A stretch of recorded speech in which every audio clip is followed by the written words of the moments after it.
Hola, buenas noches. Es una alegría para mí poder continuar con ustedes estudiando la palabra de Dios, y en el día de hoy vamos a estudiar un versículo que estuvimos considerando en la presentación anterior de esta serie de estudios sobre la divinidad. Es específicamente en el libro de Deuteronomio capítulo 6, versículos 4 y 5. En general, este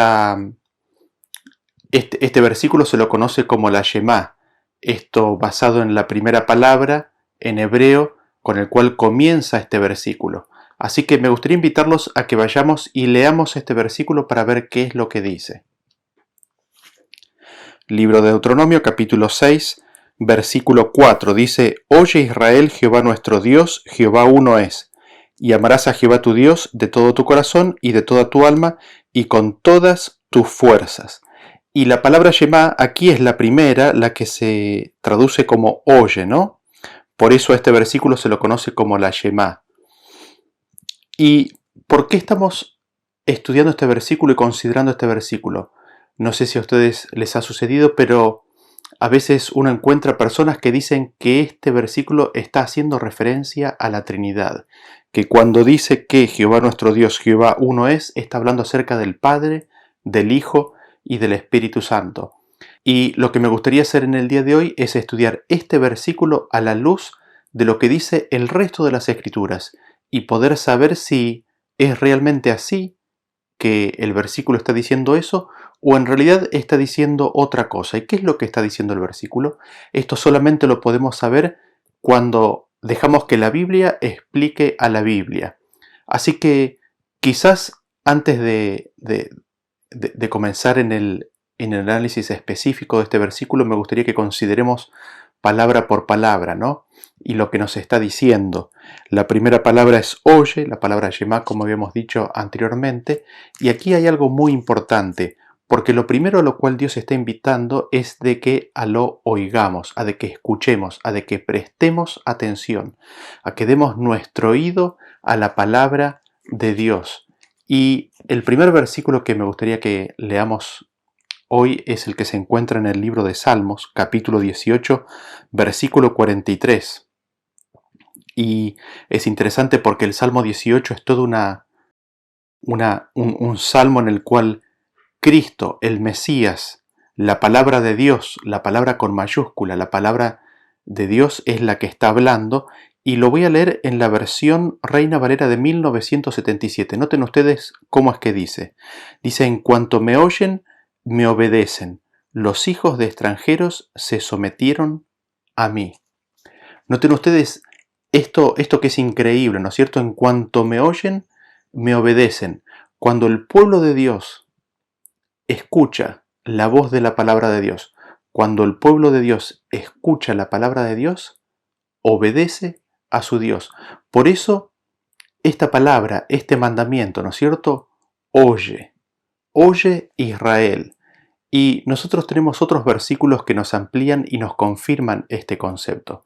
Podemos ir, por ejemplo, a el libro de Salmos capítulo 34. Salmos capítulo 34 y leemos el versículo 11, que dice de la siguiente manera: Venid, hijos, oídme, el temor de Jehová os enseñaré. Noten ustedes que escuchando la voz de Jehová, la voz de Dios, escuchando la palabra de Dios, el ser humano aprende el temor de Jehová. Y no vamos a entrar en detalle de lo que significa el temor de Jehová, pero es un elemento muy importante en la experiencia del cristiano. Con solo oír la palabra de Dios, el que oye la palabra de Dios recibe el temor de Jehová. Y me gustaría que veamos un versículo más que se encuentra en Salmos capítulo 81. Salmos capítulo 81, y vamos a leer el versículo 8 y 9. 81, 8 y 9. Noten ustedes lo que dice este versículo. Dice: Oye, pueblo mío, y te amonestaré. Israel, si me oyeres, no habrá en ti Dios ajeno, ni te inclinarás a Dios extraño. Y aquí nuevamente tenemos el concepto con el cual empezamos a definir esta palabra oye en primer lugar. Si el pueblo de Dios escucha, no habrá Dios extraño, es decir, o Dios ajeno, es decir, guardará el primer mandamiento. Si el pueblo de Israel oye la voz de Dios, oye la palabra de Dios, no se inclinará a dioses falsos, es decir, guardará el segundo mandamiento. Es decir, si el pueblo de Dios oye la palabra de Dios, este pueblo obedecerá a Dios. Cuán clave, cuán importante es dar oído a la palabra de Dios, a toda la palabra de Dios. Y naturalmente esto nos trae al concepto del pacto, ¿no es cierto?, del pacto nuevo. Es el pacto nuevo el que consiste en escuchar la voz de Dios y guardarla, atesorarla para poder recibir todas sus promesas. Así que volvamos al versículo de Deuteronomio capítulo 6, versículo 4, dice: Oye Israel, Jehová nuestro Dios, Jehová uno es. La segunda palabra que estamos considerando aquí es la palabra Israel. Y nos preguntamos, ¿quién es Israel? Y definámoslo con las escrituras. Vamos al libro de Romanos capítulo 9. Romanos capítulo 9 y vamos a leer los versículos 6 al 8. Noten ustedes lo que dice allí. Dice: no que la palabra de Dios haya fallado, porque no todos los que descienden de Israel son israelitas, ni por ser descendientes de Abraham son todos hijos, sino en Isaac te será llamada descendencia. Esto es, no los que son hijos según la carne son los hijos de Dios, sino que los que son hijos según la promesa son contados como descendientes. Y este es el punto aquí importante que me gustaría destacar. No se es del pueblo de Israel, no se es descendiente de Abraham por la carne, sino ¿por qué? Por la promesa. Nosotros sabemos que Abraham tuvo un hijo por la carne, que fue Ismael, y tuvo un hijo por el espíritu, por la promesa, que fue Isaac. Y el que es contado como descendiente, el que permanece en la casa, aquel que recibe las promesas, es aquel que no es producto del hombre, es aquel que no es producto del esfuerzo y del trabajo del hombre. Son contados como descendientes aquellos que viven e ingresan en el pacto nuevo. El viejo pacto, aquel en el cual el hombre intenta cumplir las promesas de Dios, termina por no recibir el Espíritu de Dios, termina siendo echado o expulsado de la casa por perseguir a sus hermanos. Sin embargo, aquel que permanece en la casa, aquel que es contado como descendiente, es aquel que es engendrado de la promesa, que recibe las promesas de Dios por medio de su palabra. ¿Y cuál es la promesa? La promesa es la del Espíritu, es la misma promesa que se le hizo a Abraham. Ya habíamos cubierto esto en el tema de los pactos, así que no lo vamos a cubrir en el día de hoy. Entonces, ¿quién es aquel que es contado como descendiente? No el que es por la carne, sino aquel que es por la promesa, aquel que recibe la promesa, aquel que es engendrado del Espíritu. ¿Y qué es lo que sucede? Noten ustedes lo que dice en este mismo libro de Romanos, el capítulo 8, y vamos a leer el versículo 14. Dice: porque todos los que son guiados por el Espíritu de Dios, estos son hijos de Dios. Así que nosotros vemos que Israel no es el de la carne, sino que Israel es el de la promesa. Es aquel que recibe el Espíritu de Dios y es guiado por el Espíritu de Dios. Es decir, es aquel que oye la voz del Espíritu. Es aquel que oye la palabra y la atesora. Así que, volviendo nosotros a Deuteronomio capítulo 6, versículo 4, empieza diciendo: oye Israel, es decir, presta atención, escucha, pueblo mío que es guiado por el Espíritu de Dios. ¿Y qué es lo que tiene que escuchar este pueblo? ¿Qué es lo que tiene que escuchar aquellos que son guiados por el Espíritu de Dios? ¿Qué es el punto que ellos tienen que guardar y atesorar en sus corazones? Vamos a leerlo. Deuteronomio capítulo 6, versículo 4. Dice así: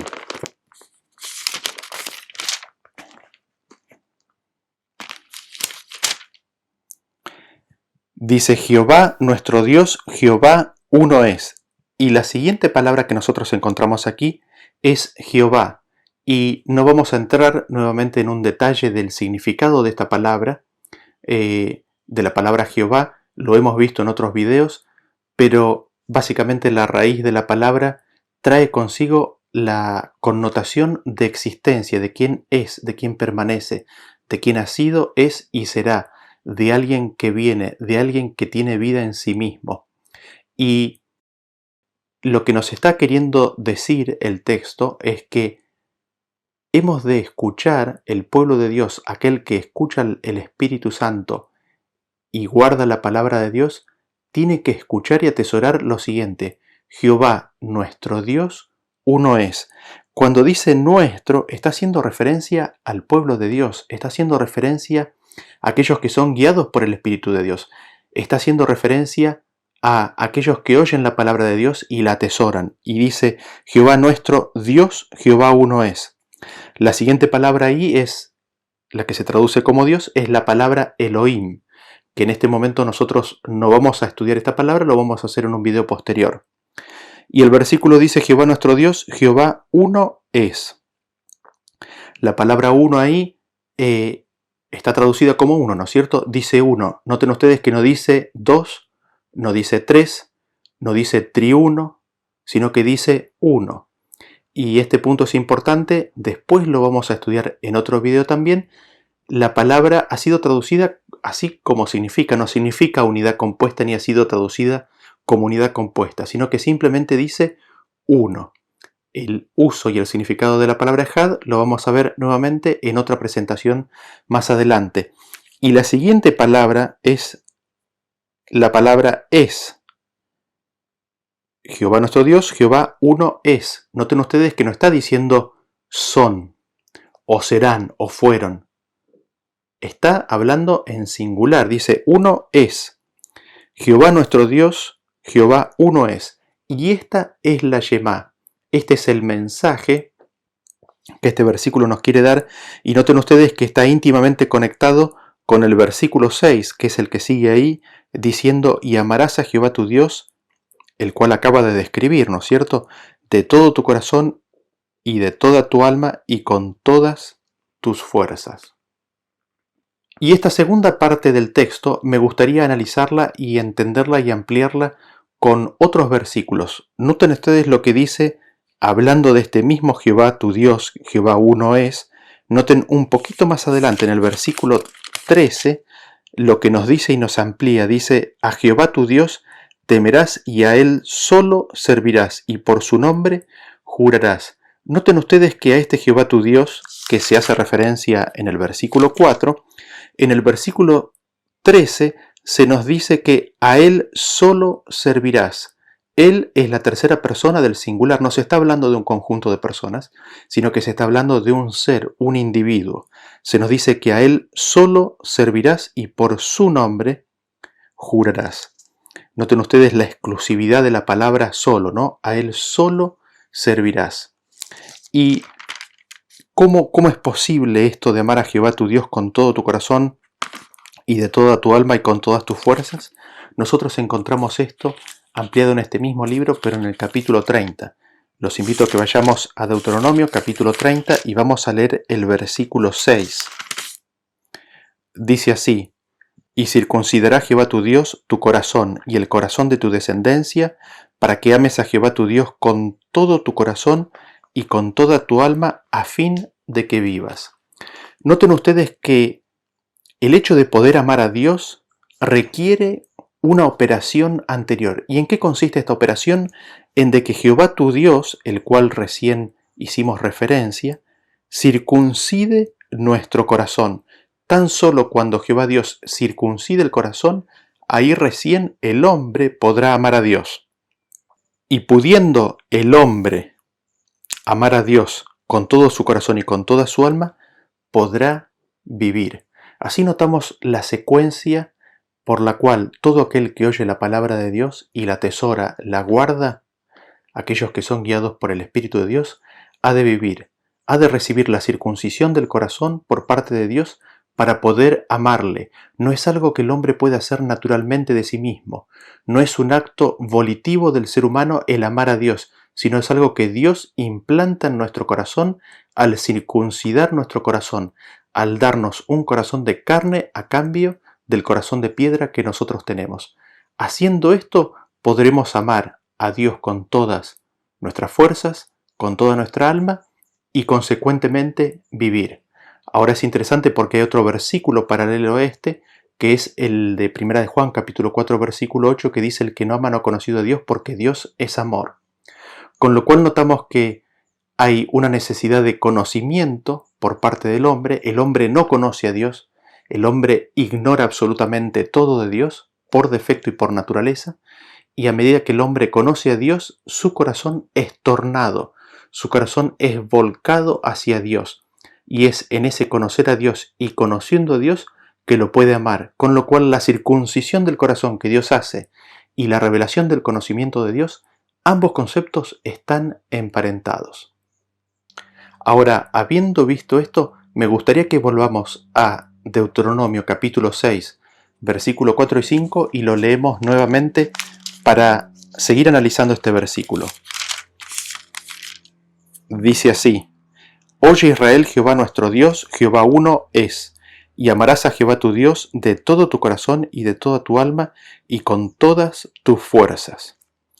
Y habíamos visto ya en el mismo contexto de que Jehová nuestro Dios, este Jehová que uno es una persona a la cual se le identifica con la tercera persona del singular, se lo identifica con Él. Y nos preguntamos, ¿cómo explican este versículo los escritores del Nuevo Testamento? ¿Cómo se amplía el concepto de este versículo y cómo se explica este versículo en el Nuevo Testamento? Y lo interesante de todo esto es de que Jesús mismo cita este versículo. Jesús mismo nos explica este versículo y a quién está haciendo referencia. Así que los invito a que vayamos al libro de Marcos, es el primer versículo que vamos a leer, Marcos capítulo 12, y vamos a leer del versículo 28 en adelante. Marcos capítulo 12, versículo 28 en adelante. Dice así: acercándose uno de los escribas, que los había oído disputar y sabía que les había respondido bien, le preguntó: ¿cuál es el primer mandamiento de todos? Jesús le respondió: el primer mandamiento de todos es: Oye Israel, el Señor nuestro Dios, el Señor uno es. Y amarás al Señor tu Dios con todo tu corazón y con toda tu alma y con toda tu mente y con todas tus fuerzas. Este es el primer mandamiento. Y el segundo es semejante: amarás a tu prójimo como a ti mismo. No hay otro mandamiento mayor que estos. Entonces el escriba le dijo: bien, maestro, verdad has dicho que uno es Dios y que no hay otro fuera de él.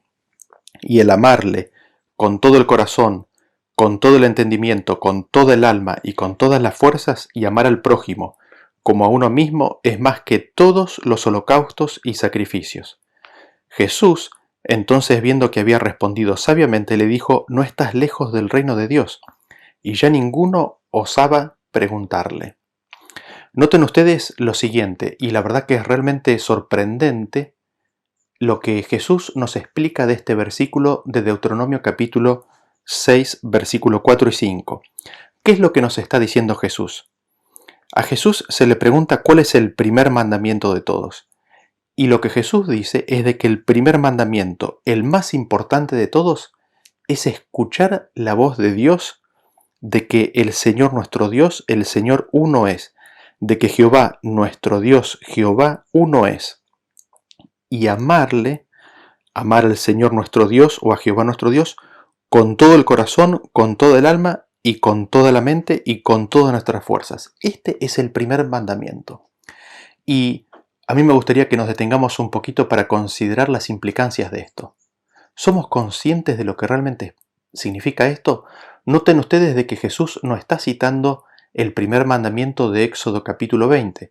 Jesús está diciendo que el mandamiento más importante, la clave, el fundamento de toda experiencia religiosa, está basada en la Shema, está basada en Deuteronomio capítulo 6, versículo 4 y 5. La fe cristiana está basada en la Shema. Y noten ustedes que aquí, que esto fue escrito en griego, nos está repitiendo exactamente el mismo concepto, de que Jehová nuestro Dios, de que el Señor uno es. No dice dos, no dice tres, no dice triuno, no dice Trinidad, sino que dice que uno es. No dice son, sino que dice que uno es.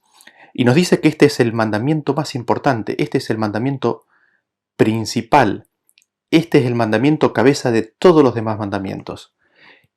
Y me gustaría que sigamos leyendo y analizando lo que dice, ¿no? El segundo es semejante, amarás al prójimo como a ti mismo. Y noten ustedes la respuesta del escriba. ¿Qué es lo que dice el escriba? Recordemos que el escriba, así como Jesús, es del pueblo de Israel. Y el escriba es alguien que está versado en la ley. El escriba, ¿qué es lo que le responde? Bien, maestro, verdad has dicho, que uno es Dios y no hay otro fuera de él. Fíjense ustedes de que Jesús en esta declaración no se está incluyendo a sí mismo como siendo parte de este Dios uno de Deuteronomio capítulo 6 versículo 4, sino que lo está poniendo fuera de sí en otra persona. Y así lo entiende el escriba, el maestro de la ley, que le dice, verdad has dicho, uno es Dios, nuevamente aquí volvemos al concepto de que es uno, y noten ustedes que dice que no hay otro fuera de él. Y aquí se utiliza la palabra él, que es tercera persona del singular, haciendo referencia a un individuo, a un sujeto, a un ser. No hay otro fuera de él. Él es único y solo Dios. Y el amarlo con todo el corazón, le sigue diciendo el escriba, con todo el entendimiento, con todo el alma y con todas las fuerzas, y el prójimo es todo. Es más importante que cualquier cosa que nosotros podamos hacer. Más importante que los sacrificios, más importante que los holocaustos, más importante que cualquier cosa que nosotros podamos renunciar en nuestra vida, más importante que cualquier tarea o actividad o acto de culto o servicio que nosotros podamos hacer a Dios, es guardar y atesorar esta palabra. La palabra de que oye Israel, hemos de escuchar, hemos de atesorar la palabra de que Jehová nuestro Dios, uno es Él, y de que no hay otro fuera de Él, y de que hemos de amarle, esto no es algo propio, sino que Dios nos da, con toda nuestra fuerza, con todo nuestro corazón y con toda nuestra alma. Y también hemos de amar a nuestro prójimo como a nosotros mismos. Y noten ustedes lo relevante que es esto, el hecho de que el escriba, el maestro de la ley de Israel y Jesús de Israel, ambos judíos, estaban parados en el mismo terreno. Los dos estaban de acuerdo con los conceptos que estaban describiendo. Y esto nosotros lo vemos en el versículo 34, cuando dice, Jesús entonces viendo que había respondido sabiamente, le dijo, Jesús ve que el escriba responde sabiamente, reconociendo esto. ¿Y por qué responde sabiamente? Porque Jesús ya lo explicó en otro lugar. Jesús se lo había dicho a la mujer en el pozo, ¿no? A la samaritana, en el libro de Juan, y los invito a que me acompañen al libro de Juan capítulo 4, y noten ustedes lo que nos dice ahí, ¿no? Juan capítulo 4, versículo 21 en adelante, dice, Jesús le dijo, mujer, créeme que la hora viene cuando ni en este monte ni en Jerusalén adoraréis al Padre. Vosotros adoráis lo que no sabéis. Nosotros adoramos lo que sabemos porque la salvación viene de los judíos. Noten ustedes lo que nos está diciendo aquí. Los samaritanos adoraban lo que no conocían, pero el pueblo judío sí sabía lo que adoraban. ¿Y a quién adoraban? Adoraban al Padre.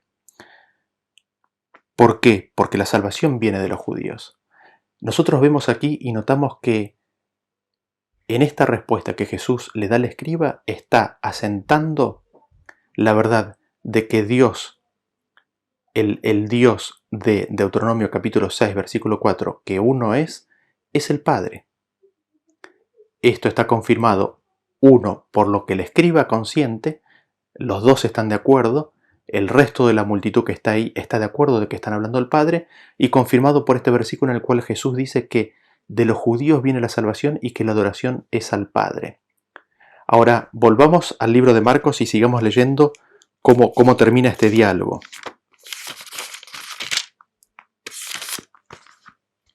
Marcos capítulo 12, versículo 34. Entonces, Jesús, viendo que había respondido sabiamente, le dijo, no estás lejos del reino de Dios. Ya ninguno osaba preguntarle. Noten ustedes que Jesús ve que el escriba había respondido sabiamente y le dice, ya no estás lejos del reino de Dios.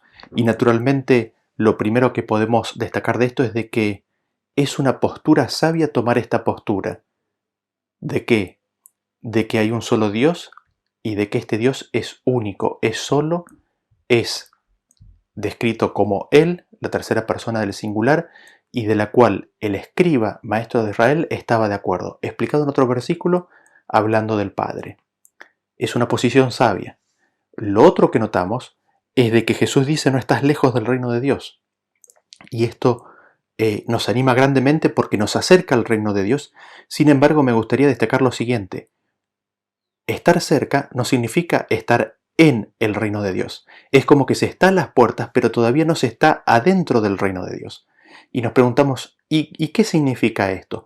¿Por qué Jesús no le dice al escriba: estás en el reino de Dios? Solamente le estás diciendo: estás cerca. Es como que falta algo más para que el escriba pueda estar dentro del reino de Dios. Es condición necesaria aceptar, oír, aceptar y guardar la palabra de que Jehová nuestro Dios uno es, de que es Él, el Padre. Pero eso no es suficiente, algo más hace falta para poder estar dentro del reino de Dios. Y para ver esto lo vamos a ver en otro libro en el cual se describe este mismo relato.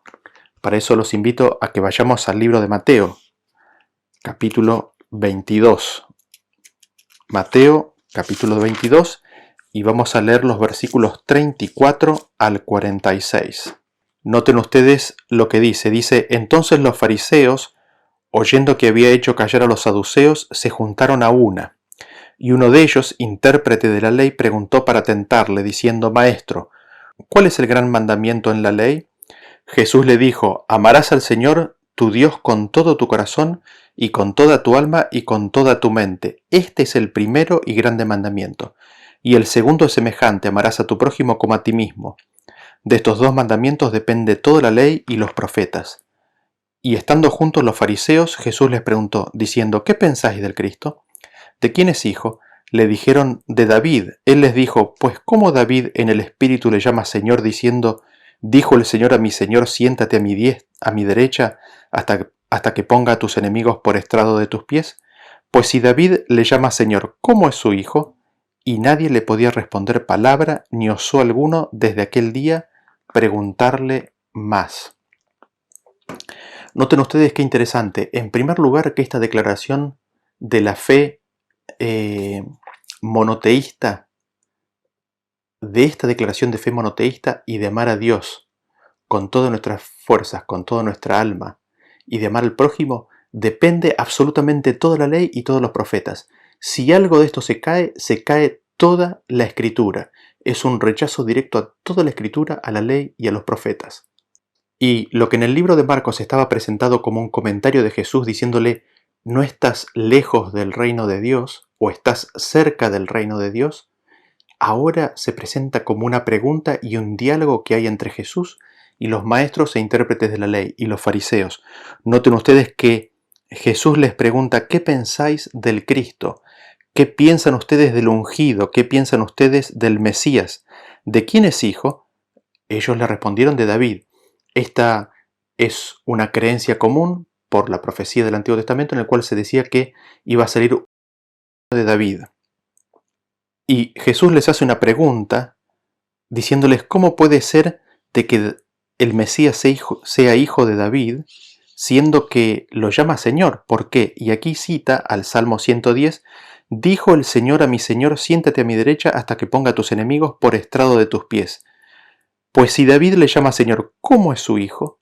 Y es interesante porque cuando nosotros vamos al texto en hebreo, dijo el Señor a mi Señor, lo que está Jesús preguntándole es: ¿cómo puede ser posible de que David lo llame Señor si es su hijo?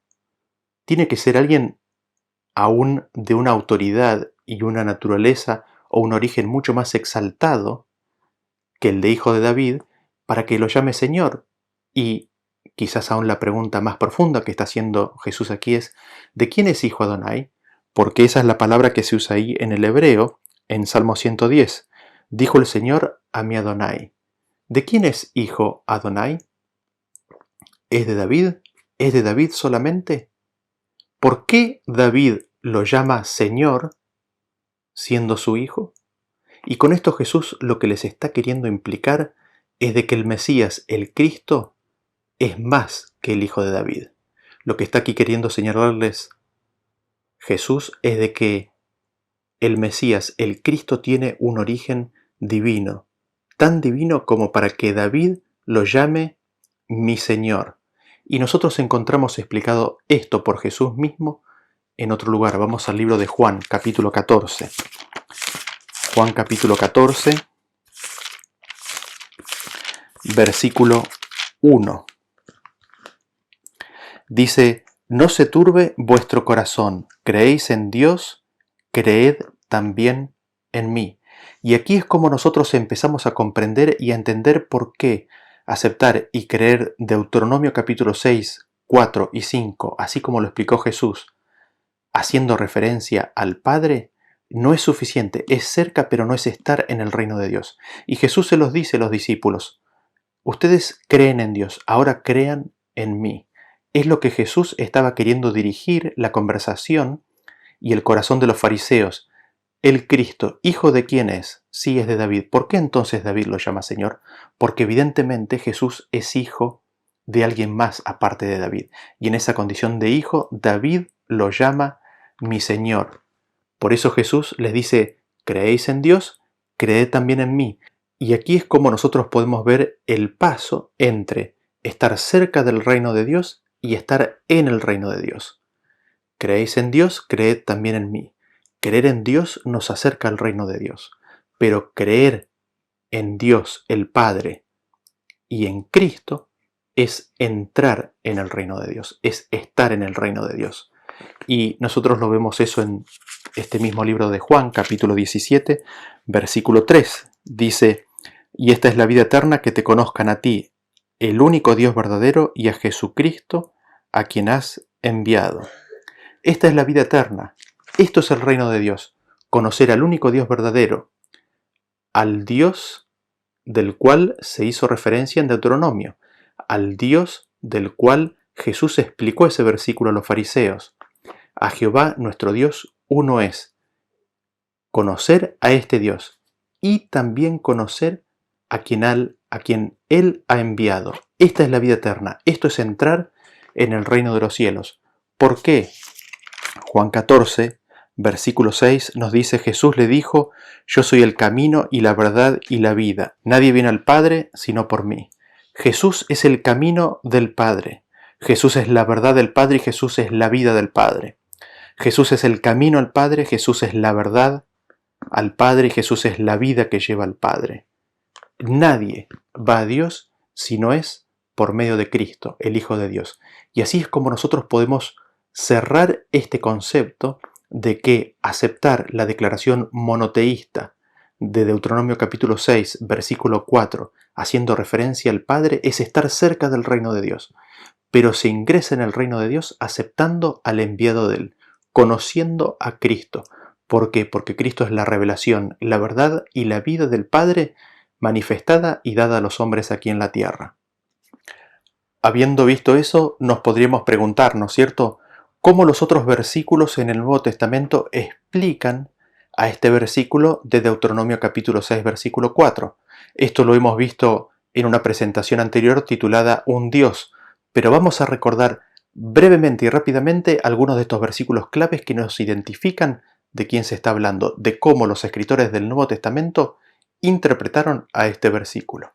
En 1 Corintios capítulo 8, versículo 4 nos dice que no hay más que un Dios, y el 6 sigue diciendo: para nosotros, sin embargo, solo hay un Dios, el Padre. En Efesios capítulo 4, versículo 6 nos dice: un Dios y Padre de todos, el cual es sobre todos.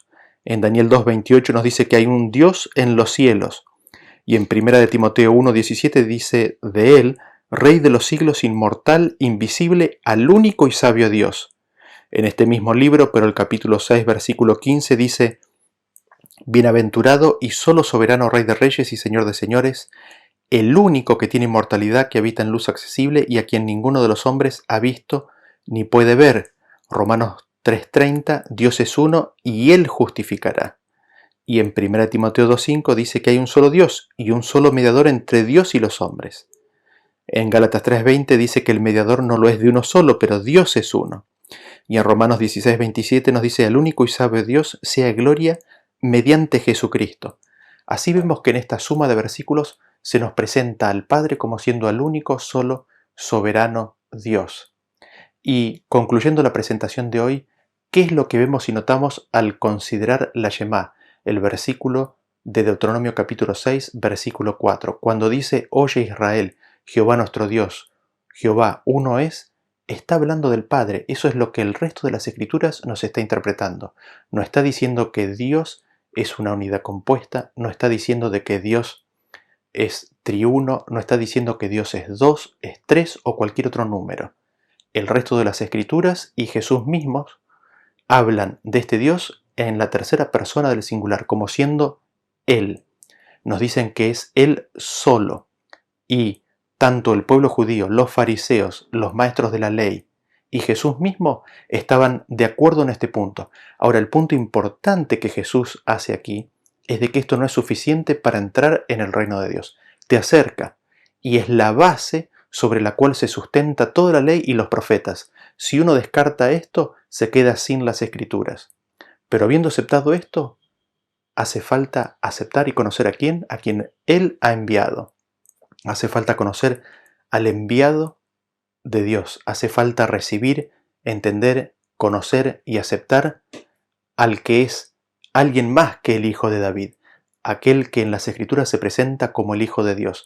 Por eso Jesús dice, ¿creéis en Dios? Creed también en mí. Que Dios los bendiga y nos vemos en la próxima presentación. Hasta luego.